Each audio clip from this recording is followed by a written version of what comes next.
Sorry. This is The Note. Dear Eddie,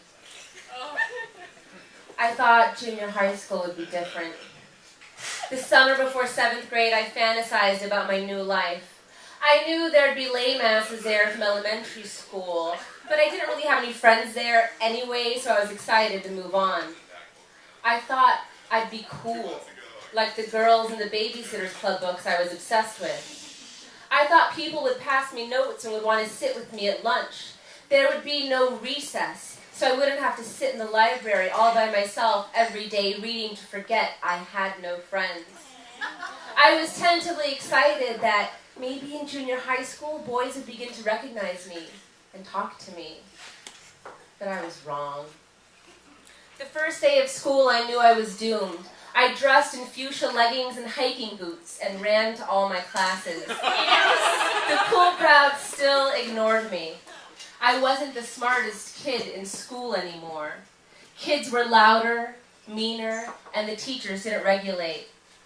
I had the unfortunate luck of getting my first period for 2 months straight at the beginning of the school year. And I had to be sent home several times because I'd bleed through whatever I was wearing.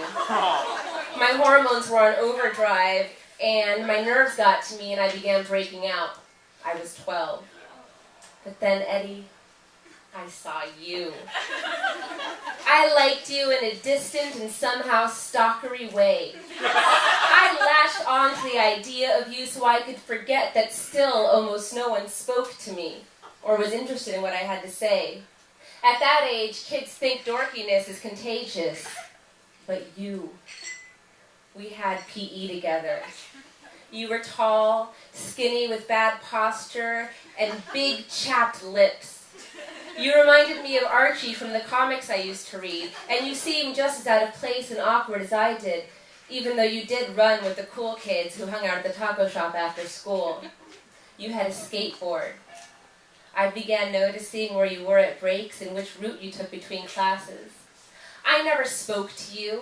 I was too scared, but I thought of you. I daydreamed you'd like me back and one day come up to me and ask me to sit with you at break and share the cinnamon roll you always ordered. I thought you'd never notice me. One day I opened my locker between classes and a folded note fell out.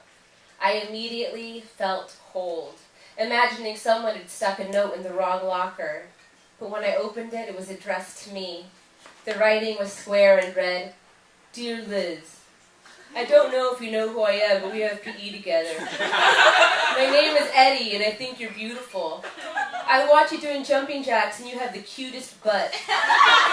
Meet me after school behind the gym. I want to talk to you, maybe even kiss you. I hope you come. Love, Eddie." I was over the moon. You knew who I was. I don't even know how I made it through the rest of the day. I was so excited, I was shaking. I was going to talk to you, and you were going to kiss me. Oh, Eddie, you were my first big excitement over a boy. Over the years, I'd revisit that excitement over and over and sometimes still get it. Now it's ringed with wariness, that if something is too good to be true, it probably is. I'm better at pretending I don't care, but back then I was a kid. A lonely girl with red glasses who just wanted someone to see her and make her feel less alone. After school, I went to the bathroom and made sure I had no food in my teeth. I took off my glasses and cleaned them. I finger brushed my hair and practiced saying, "Hi." I had made a list of things for us to talk about in case we didn't know what to say to each other. I walked nervously toward the gym, counting my steps to stop from shaking. The day was beautiful, and most of the kids had gone home already. I could hardly breathe. When I turned the corner, I couldn't even look up. Then I heard the laughing. You were nowhere, but your friends were there. They saw me and were doubled up in laughter, and I immediately knew. The note wasn't from you. It was from your friends. They'd noticed me staring at you and thought it would be funny to pretend you'd written me a note. I wanted to die. I turned and walked away as fast as I could so they wouldn't see my tears, and when I got home, I cried harder than I thought was possible. I didn't want to go back to school the next day, but had to. Your friends laughed whenever they saw me in the hallways, but I ignored them. There was nothing else I could do. I tried not to look at you again because every time I did, the horror of what happened passed through me and I wanted to throw up. A few years ago, my sister ran into you at a bar. She said you asked about me and told her to tell me the prank your friends played on me still bothered you and you were sorry you'd never apologized, that it was one of your big regrets. I was strangely happy to hear it. I was able to reach into the part of me that is still 12 years old and insecure that no one will ever like her and offer her a small comfort. It was 17 years too late, but I'm glad it came. XOXO, Lizz. Lizz Huerta.